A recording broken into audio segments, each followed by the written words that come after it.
Everyone, welcome back to my channel alpha trading. जैसे कि हमने कल डिस्कस किया था बैंक निफ्टी और निफ्टी के बारे में, स्टार्टिंग में उसे ही देखेंगे। हमने कल क्या डिस्कस किया था कि ये यू टर्न और ये वाला यू टर्न प्रीवियस वाला, इसी रेंज के बीच में बैंक निफ्टी रह सकता है आज, और आज वही हुआ। बैंक निफ्टी एक यहाँ के आसपास ओपन होने के बाद में इसने अपसाइड मोमेंटम लगाया। ये स्विंग के रेंज में आने के बाद हमने पुट ऑप्शन यहाँ बाय किया और वहाँ से वो फॉल कर गया। यहाँ पे बैंक निफ्टी में थोड़ा वेट करने के लिए अभी ज़्यादा पसंद करूँगा मैं, बिकॉज देखिए बैंक निफ्टी जो है अभी एक रेंज में आ चुका है। अगर कुछ और देर यहाँ टाइम स्पेंड करता है तो अपसाइड एक बड़ी मोमेंटम आ सकती है, एटलीस्ट ये स्विंग या फिर इसके आगे वाला स्विंग के पास। बैंक निफ्टी यहाँ तक एक मुंह दिखा सकती है। मीन्स अगर ये रेंज, अगर बैंक निफ्टी अगर कुछ टाइम स्पेंड करके अगर यहाँ ब्रेक करती है तो मैं ये रेंज के आसपास का एक बार का टारगेट वापस से देखना यहाँ पे कंसिडर करूँगा।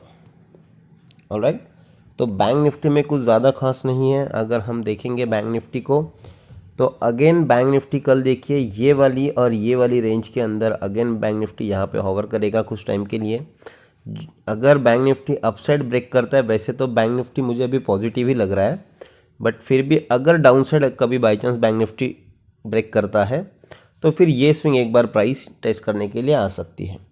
तो हम दोनों ही तरफ की पॉसिबिलिटीज़ यहाँ पे कंसीडर करके चलेंगे। सबसे पहले तो ये रेंज एक मार्क कर लेना कि इस रेंज के अंदर अगर बैंक निफ्टी अगर ट्रैवल करेगा तो बहुत कम अपॉर्चुनिटी मिलने वाली ट्रेडिंग के लिए, हमें ऑप्शन बायर के लिए बहुत ज़्यादा डिफ़िकल्ट टाइम होने वाला है।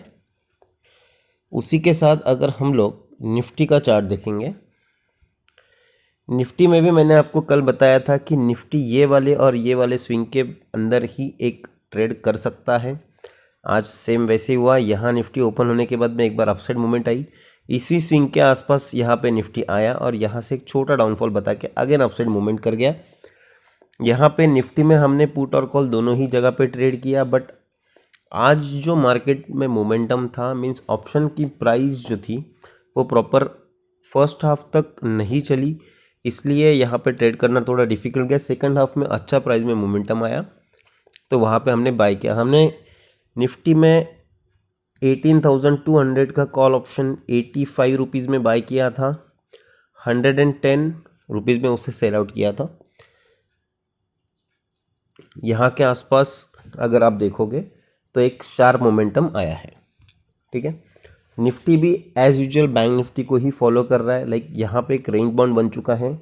अगर इसी रेंज में अगर ट्रैवल करता है तो निफ्टी एक बार ये वाला स्विंग टेस्ट करने ज़रूर आ सकता है। मैं निफ्टी को यहाँ के आसपास एक बार कंसीडर कर रहा हूँ कि आ सकता है 18,400 के आसपास वापस आ सकेगा। ऑलराइट, अब देखिए निफ्टी और बैंक निफ्टी का तो ये एनालिसिस हो गया है। कल जो हमने स्टॉक्स दिए थे उसके बारे में बात करते हैं। देखिए मैंने आपको कल पीएफसी दिया था, मैंने कहा था कि रेंज के ऊपर अगर जाता है पीएफसी तो बाय कर लेना। 142 के अराउंड बाय करने दिया था। 144 146 के आसपास मैंने आपको टारगेट दिया था। 150 प्लस आज वो पीएफसी जाकर आ चुका है। सेकंड दिया था मैंने आपको मनप्पुरम में मैंने आपको बोला था इस ब्रेकआउट के ऊपर आप लोग बाय कर सकते हो। आई थिंक 117 के आसपास मैंने आपको एंट्री दिया था। वहाँ से मनप्पुरम ने एक अच्छा खासा हाई लगाया। 120 का यहाँ पे टारगेट दिया है उसने। हमारा टारगेट यूजुअली 119 का था आई थिंक। ठीक है, दो स्टॉक अच्छी तरह से काम कर गए। थर्ड स्टॉक था हमारा जेएसडब्ल्यू स्टील। देखिए जेएसडब्ल्यू स्टील में आज यहाँ पे ओपनिंग हुई है। यहाँ एक बार प्राइस ऊपर गई थी, डाउन आई, एंट्री करने के बाद डाउन आई और अगेन प्राइस हमारे फेवर में यहाँ चली गई और हमारा 780 के अराउंड का कुछ टारगेट था वो भी यहाँ पे अचीव हो गया। चौथा हमारा स्टॉक था यहाँ पे भारत फोर्ज का। अगर आप भारत फोर्ज को अगर आप देखोगे प्रॉपरली तो देखिए भारत फोर्ज मैंने कहा था कि इसके ऊपर हमें बाय करना है। मैंने आपको कहा था कि 885 के अराउंड आपको बाय करना है और 890 के आसपास का हमने कुछ टारगेट एज्यूम किया था। तो यहाँ पे एंट्री होने के बाद देखिए प्राइस यहाँ पे प्रॉपरली 890 का टारगेट अचीव कर चुकी है। टाटा मोटर्स की अगर बात करेंगे तो टाटा मोटर्स खुला ही यहाँ पे हमारे गैप अप में है।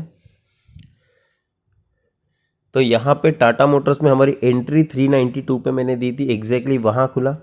कुछ देर वहाँ टाइम स्पेंड करने के बाद हमने वहाँ पे बाय किया। टाटा मोटर्स का टारगेट एक्चुअली 395 का और 400 का टारगेट था। टाटा मोटर्स को देखेंगे तो अभी भी टाटा मोटर्स देखिए यहाँ पे एक ब्रेकआउट दे सकता है। यहाँ से अगर टाटा मोटर्स निकलता है तो अप्रॉक्सीमेटली 400 और 405 का टारगेट हमारा अभी भी बना रहेगा। इसके बाद आता है देखिए एनटीपीसी का स्टॉक। एनटीपीसी हमने कल डिस्कस किया था 166 के आसपास हम लोग बाय करेंगे, 169 या 170 का टारगेट होगा। इसने 168.55 का कुछ समथिंग हाई लगाया बट हमारे फेवर में यहाँ पे वो अच्छी तरह से काम किया। हमने यहाँ के आसपास बाइंग का प्लान किया था उसको 166 के अराउंड का, ठीक है। हिंदुस्तान यूनिलीवर का जो स्टॉक था उसने हमारा एंट्री पॉइंट पे कभी आया नहीं आज, इसलिए वहाँ पे एंट्री नहीं हुई। ऑलराइट, अभी देखिए कल के लिए कुछ स्टॉक डिस्कस करते हैं। इसके लिए हम लोग जाएंगे डेली टाइम फ्रेम पे। कल के लिए देखिए ग्लेनमार्क एक स्टॉक यहाँ पे मेरे ऑब्जर्वेशन में आया है। ग्लेनमार्क को अगर हम लोग देखेंगे तो मैं यहाँ पे कंसिडर कर रहा हूँ ग्लेनमार्क को। क्यों? ग्लेनमार्क में एक शार्प फॉल आने के बाद देखिए यहाँ पे स्पिनिंग टॉप और यहाँ पे इन्वर्टेड हैमर जैसा कुछ पैटर्न बनाने के बाद में आज ग्लेनमार्क में एक अच्छा खासा रिकवरी आया है। अब मैं कंसिडर करके चल रहा हूँ कि ग्लेनमार्क में यहाँ जो मैंने मार्किंग की है 429.95 या 430 के अराउंड की, अगर 430 के अराउंड भी हम लोग बाय करते हैं ग्लेनमार्क को तो हमारे पास देखिए 434 और 436 के अराउंड में यहाँ पे टारगेट हो सकता है। ग्लेनमार्क एटलीस्ट यहाँ पे या फिर यहाँ पे आ सकता है, मे बी 440 भी चला जाए, पर इतना बड़ा टारगेट इंट्राडे के लिए नहीं रख सकेंगे। तो 436 या फिर 433 के आसपास हम लोग इसे एग्जिट कर देंगे। नेक्स्ट स्टॉक है हमारे पास ZIL का। यहाँ पे ZIL भी बहुत अच्छा यहाँ पे दिख रहा है मुझे। ZIL में मैंने यहाँ पे मार्किंग की है, देखिए 244 के ऊपर मैं ZIL बाय करना पसंद करूँगा। मेरे अकॉर्डिंगली ZIL एक बार 246 या फिर 247 का टारगेट दे सकता है। 2 से 3 रुपये का टारगेट बहुत इजीली मिल जाएगा ZIL में कल ब्रेकआउट के बाद में। अगर 244 ZIL आता है तो हम लोग बाइंग करेंगे। अब बात करते हैं क्रॉम्पटन की। क्रॉम्पटन में देखिए यहाँ पे एक अच्छा ब्रेकआउट का पैटर्न दिख रहा है मुझे कि क्रॉम्पटन ने क्या किया, फर्स्ट टाइम डाउन साइड आया, एक इनसाइड कैंडल बना के अगेन क्रॉम्पटन डाउन है, अगेन यहाँ पे क्रॉम्पटन ने इनसाइड कैंडल बनाया और यहाँ पे अगर हम लोग देखेंगे तो ये मॉर्निंग स्टार का पैटर्न, मॉर्निंग स्टार यानी कि एक रेड कैंडल होती है, कुछ छोटे छोटे 2 3 4 हमारे मल्टीपल कलर के कैंडल्स होते हैं रेड या ग्रीन के, और एक ग्रीन कलर की कैंडल होती है, ये होता है मॉर्निंग स्टार का पैटर्न। यहाँ पे हमारे पास में ऑलरेडी क्रॉम्पटन एक मॉर्निंग स्टार का पैटर्न बना चुका है यहाँ से, तो मैं कंसिडर कर रहा हूँ कि प्रीवियस हाई मीन्स आज का हाई अगर क्रॉम्पटन ब्रेक करता है तो यहाँ पे एक ब्रेकआउट आ सकता है। क्रॉम्पटन में अप्रोक्सीमेटली कंसिडर कर रहा हूँ 346 से लेके 347 की रेंज में बाय करने के लिए।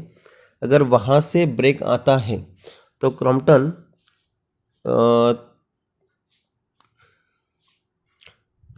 348 से लेके 350 के बीच में यहाँ पे जा सकता है, ठीक है।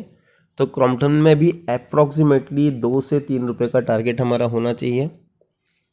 उसके बाद में देखिए नेक्स्ट स्टॉक आता है हमारे पास DLF हमारे पास एक बहुत ही स्ट्रॉन्ग है अभी फ़िलहाल के लिए। DLF मुझे दिख रहा है, DLF में अगर मैं देखूँ 381 से लेके 382 के बीच में मैं इसे बाय करना पसंद करूंगा, बिकॉज देखिए ये हाई ब्रेक होने के लिए वेट करने की ज़रूरत नहीं है DLF में, इसके पहले ही DLF में एंट्री ली जा सकती है। तो DLF में जो है मैं टारगेट अप्रोक्सीमेटली 384 और 388 के 2 टारगेट यहाँ पे कंसीडर कर रहा हूँ, बिकॉज 390 का टारगेट जो है बहुत दूर हो जाएगा, एक राउंड नंबर है, और 400 भी एक राउंड नंबर है, तो ये बहुत दूर के टारगेट हो जाएंगे। इंट्राडे में हम ज़्यादा से ज़्यादा 3 रुपये या 4 रुपये के आसपास हम लोग टारगेट अप्रोक्सीमेटली कंसिडर कर सकते हैं एज़ पर स्टॉक की वैल्यू कितनी है। लाइक अभी 300 रुपीज़ के आसपास 380 के आसपास का स्टॉक है, तो इसमें 3 से 4 रुपये का हम टारगेट मैक्सिमम रख सकते हैं। इसके बाद में देखिए भारती एयरटेल का जो स्टॉक है ये मेरा ऑब्जर्वेशन में है, अभी एक शार्प रिकवरी मॉर्निंग में ओपन होते ही इसने बता दी थी। ये ओपनिंग होने के बाद देखिए अगेन एक ग्रीन कैंडल बनने के बाद अगेन एक स्ट्रॉन्ग रेड कैंडल बनी।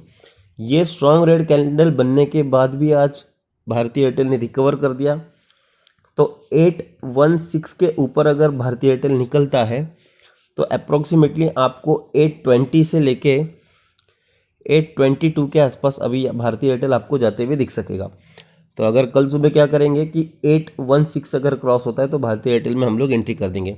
अब देखिए जितने भी स्टॉक है ना, इनमें एंट्री करने का एक स्ट्रैटेजी होता है। वो स्ट्रैटेजी कैसे होगा कि कोई भी स्टॉक है, सपोज मैंने आपको दिया है 200 पे बाइंग के लिए, ठीक है, आज स्टॉक है 195 पे।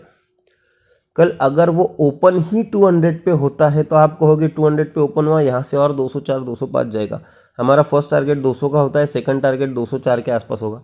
आप कहोगे अब 200 से 204 जाएगा, तो बट एक सोचिए कि यहाँ पे 195 पे जिन्होंने ऑलरेडी बाय करके रखा होगा, उन्हें गैप अप खुलने के बाद 5 रुपीज़ का प्रॉफिट बता रहा है, ओवरनाइट उन्हें प्रॉफिट बता रहा है, वो लोग प्रॉफिट बुकिंग करेंगे, उसकी वजह से ये प्राइस डाउन आ सकती है। तो इसलिए हमेशा कंसिडर करना प्राइस एक तो फ्लैट ओपन हो या फिर हल्का फुल्का यहाँ पे गैप अप या गैप डाउन ओपन हो, उसके बाद अगर वो ब्रेकआउट देता है तो ही हम उसे कंसिडर करेंगे। डायरेक्टली हमारे टारगेट से 1 रुपये 50 पैसे या डायरेक्टली टारगेट पे ओपन होता है तो हम उसे बाइंग के लिए या फिर एंट्री के लिए कंसिडर नहीं करेंगे। ऑलराइट, अब देखिए इसमें हमारा एक और स्टॉक बाकी रह गया,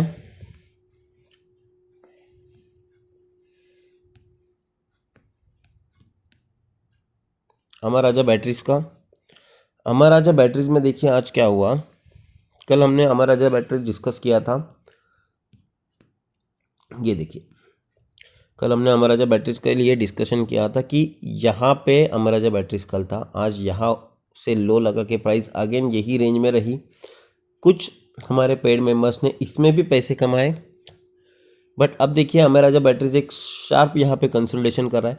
अगर यहाँ से अमर राजा बैटरीज अगर ऊपर जाता है तो अप्रॉक्सीमेटली 588 से लेके 590 के आसपास का हम लोग टारगेट रख सकते हैं। इसमें मैं अमर राजा बैटरीज में 581 के अराउंड यहाँ पे मैं एंट्री करना पसंद 80 के अराउंड में एंट्री करना पसंद करूँगा, लाइक यहाँ के आसपास।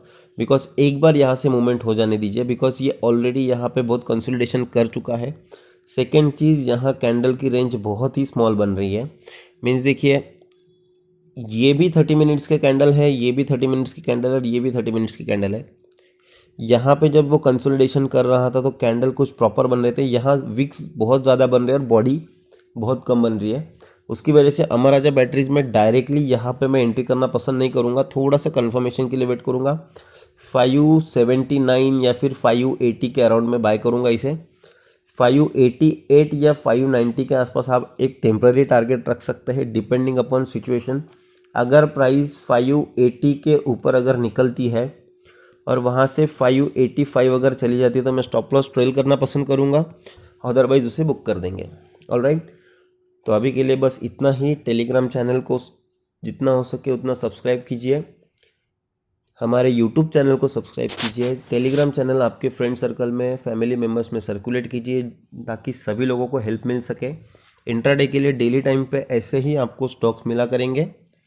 अभी के लिए बस इतना ही।